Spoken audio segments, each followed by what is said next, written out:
Assalamualaikum warahmatullahi wabarakatuh. Shalom dan salam sejahtera untuk kita semua.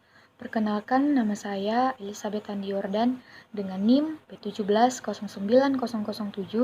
Saya adalah salah satu mahasiswi program studi kebidanan Universitas Mega Buana Palopo.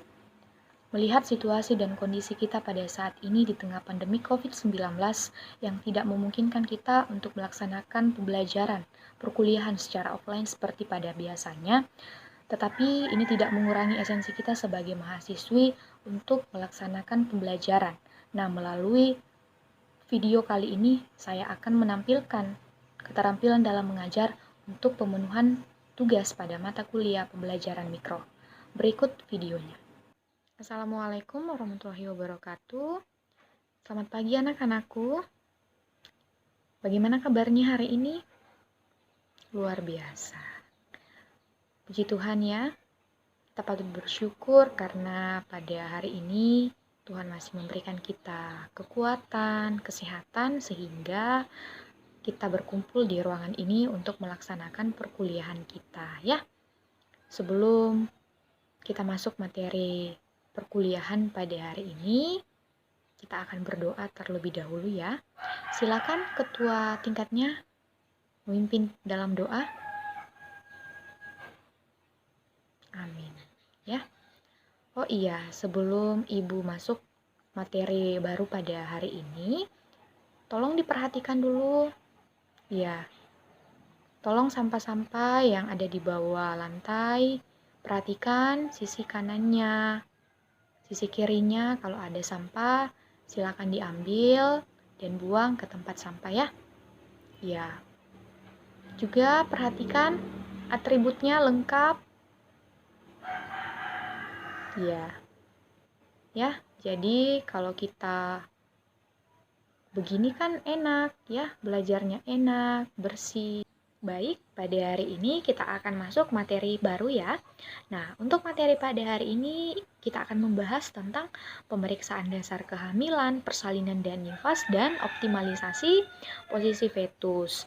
Di mana tujuan pembelajaran kita pada hari ini yaitu memampukan mahasiswa untuk memahami dan dapat melaksanakan pemeriksaan dasar kehamilan, persalinan dan nifas, dan juga optimalisasi posisi fetus. Namun sebelum Ibu melanjutkan materi pada hari ini, Ibu ingin mengevaluasi materi minggu kemarin yang kita sudah bahas.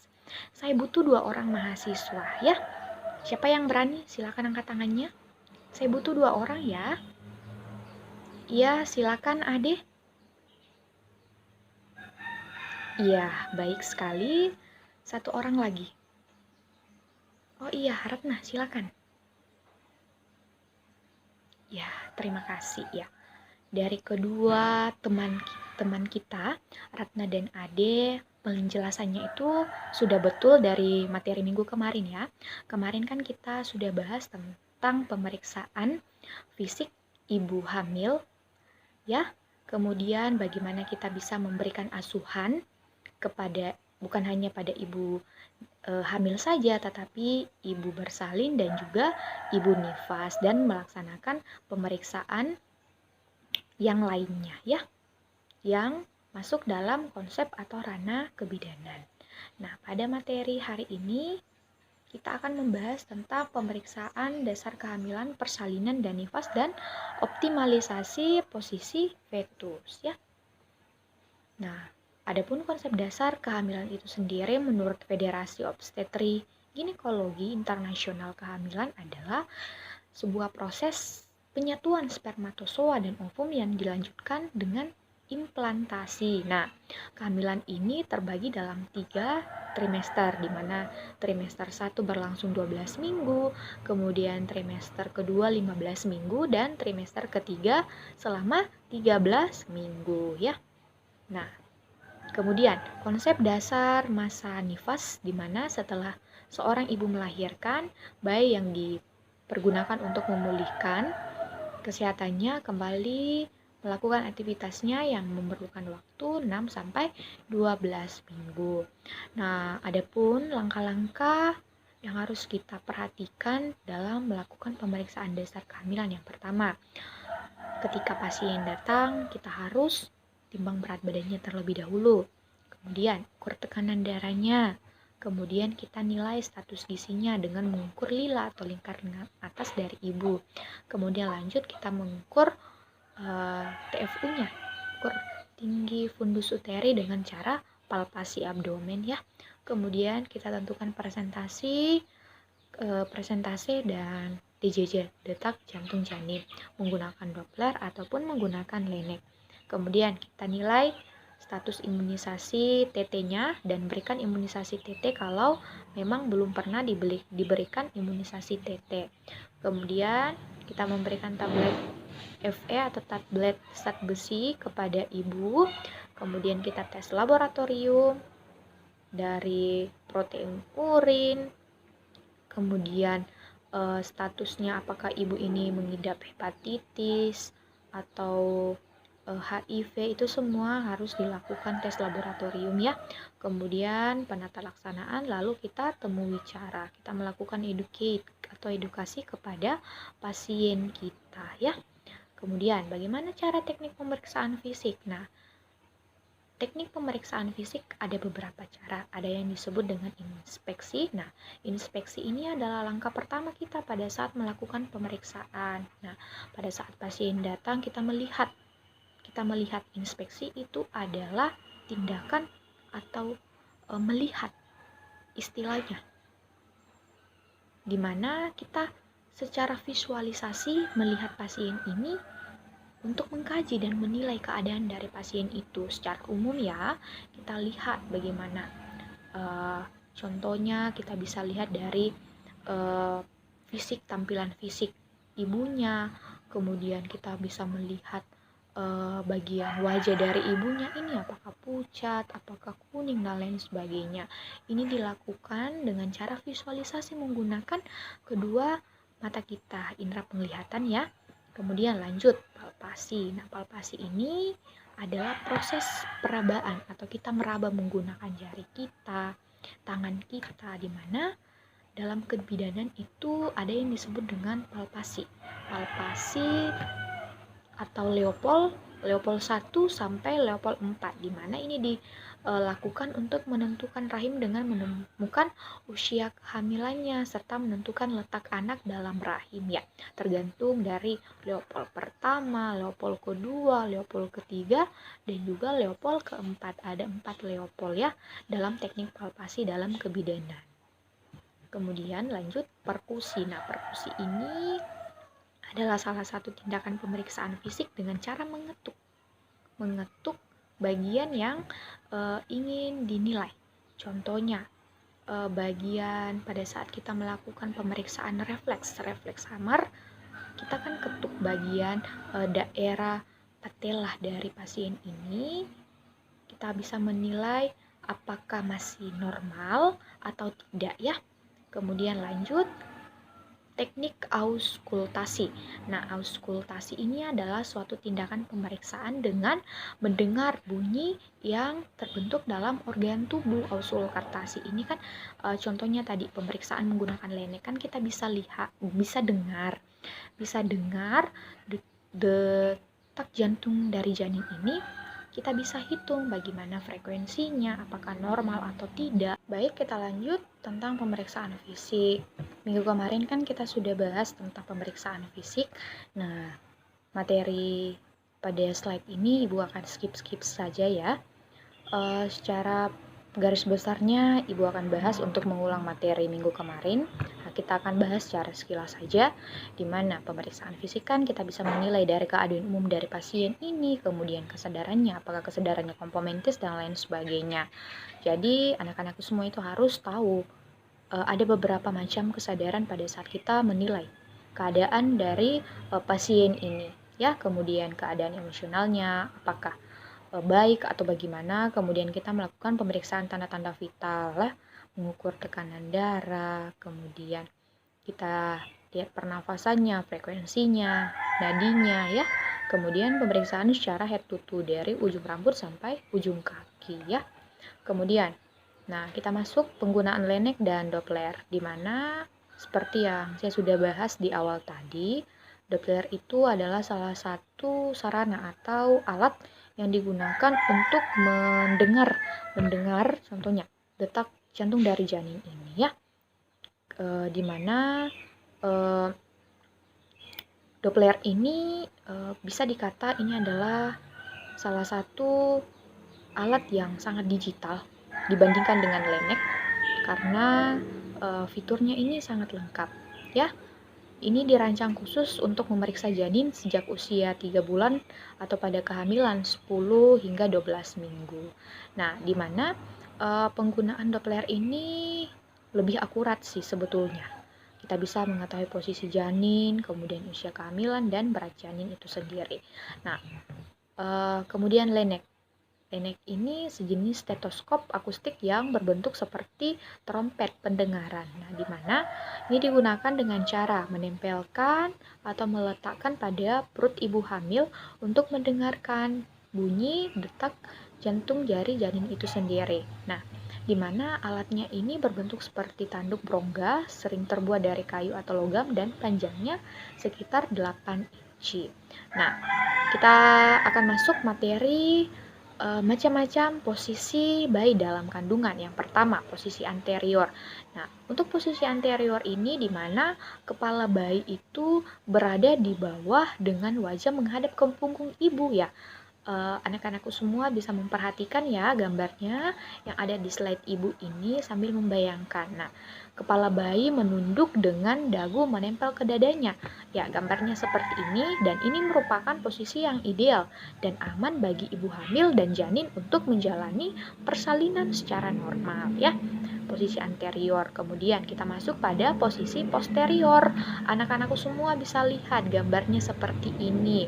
Nah, di mana posisi kepala bayi posterior sama dengan anterior, namun yang membedakan itu wajah bayi menghadap ke depan atau ke arah perut ibu.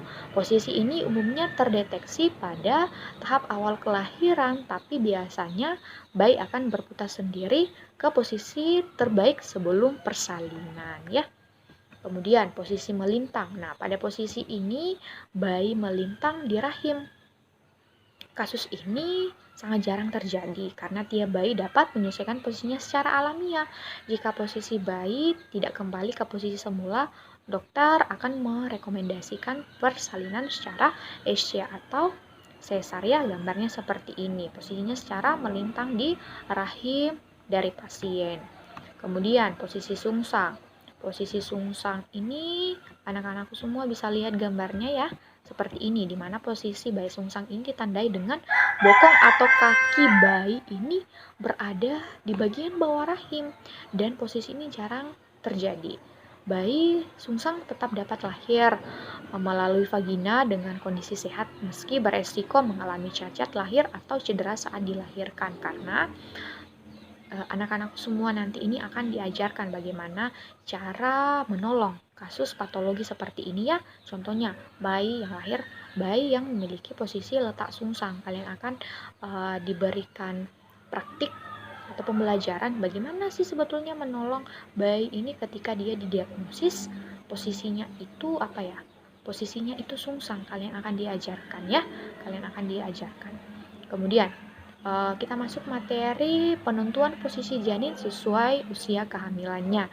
Nah, untuk perkembangan janin 1 bulan itu memang tidak terlalu kelihatan bentuknya, berhubung masih embrio, sehingga gerakan janin masih belum terlihat jelas. Nah, kalau kita lihat dengan USG atau ultrasonografi, kehamilan hanya akan terlihat setitik hitam saja di tengah kantung kehamilan. Besarnya itu seukuran biji kacang hijau saja ya. Kemudian perkembangan janin usia 2 bulan. Untuk anggota tubuh pada embrio perlahan juga sudah mulai kelihatan bentuknya. Tidak hanya sebatas tali pusar saja, tetapi juga sudah memiliki kepala yang bulat, wajah yang sudah mulai terbentuk, dahi, pangkal hidung, serta telinga yang sudah bisa terlihat meski secara samar-samar saja. Nah, untuk perkembangan janin usia 3 bulan, di mana ibu sudah bisa melihat gerakan janin tapi hanya menggunakan USG saja ya. Nah, gerakan janin dan posisi janin akan terlihat sangat lemah justru pergerakannya cenderung tidak teratur. Janin bergerak dalam kandungan sebanyak 60 gerakan per jamnya.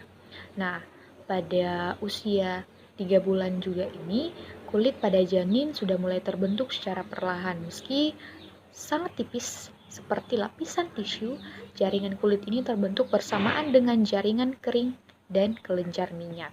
Untuk perkembangan janin usia 4 bulan, di mana janin bisa terlihat semakin jelas karena janin telah memiliki kelamin. Janin bisa aktif menarik-narik tali pusar. Selain kelamin yang sudah kelihatan, kelenjar keringat juga sudah mulai ada. Telinga sudah terlihat sedikit sempurna, rambut janin sudah mulai tumbuh, dan sensorik sudah mulai berkembang, dan janin sudah bisa menghisap jarinya sendiri. Untuk perkembangan janin usia 5 bulan, di mana ukurannya sudah seberat 290 sampai 500 gram. Organ yang sudah berkembang adalah kelenjar lemak, kemudian sistem pencernaan, alis, kelopak mata, pankreas, hingga paru-paru, di mana pendengaran janin juga sudah semakin tajam sehingga bayi bisa mendengar detak jantung dari ibunya sendiri. Untuk perkembangan janin usia 6 bulan, untuk gerakan janin yang sudah berkembang hingga 6 bulan, bayi lebih aktif bergerak. Perkembangan janin 6 bulan ditandai dengan otak dan mata yang aktif, sidik jari yang sudah terbentuk, serta kelima inderanya yang sudah lebih sempurna dari sebelumnya. Kemudian, perkembangan janin di usia 7 bulan, di mana gerakan janin terbilang sangat pesat. Bisa dikatakan janin sudah membentuk manusia kecil dan jenis kelamin bayi terlihat lebih jelas. Saat janin berusia 7 bulan, ia sudah bisa membuka mata, kemudian menutup matanya, tangan dan kakinya akan terus tumbuh, paru-paru serta sistem pencernaannya sudah mendekati kata sempurna.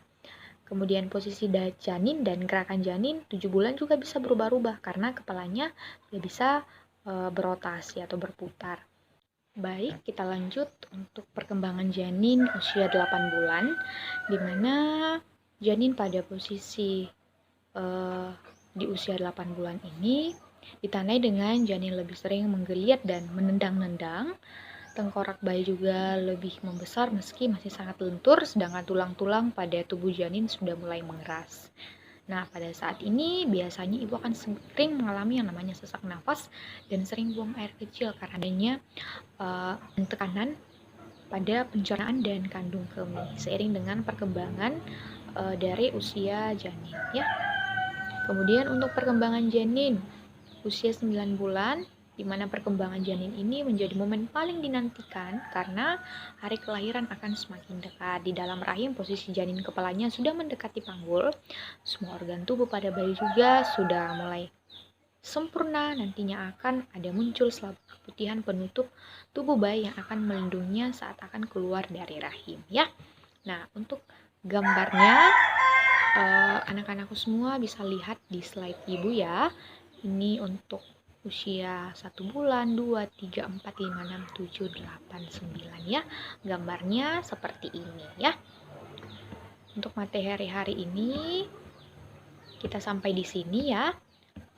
Apakah ada yang ingin ditanyakan terkait materi yang ibu sudah bahas tadi? Kalau ada yang kurang dimengerti, dipahami, silakan bertanya. Ya, silakan Nilam, nak. Oh iya, ya. Untuk pertanyaan dari Nak Nilam tentang kapan bayi bisa mendengar suara ibu, ya. Ini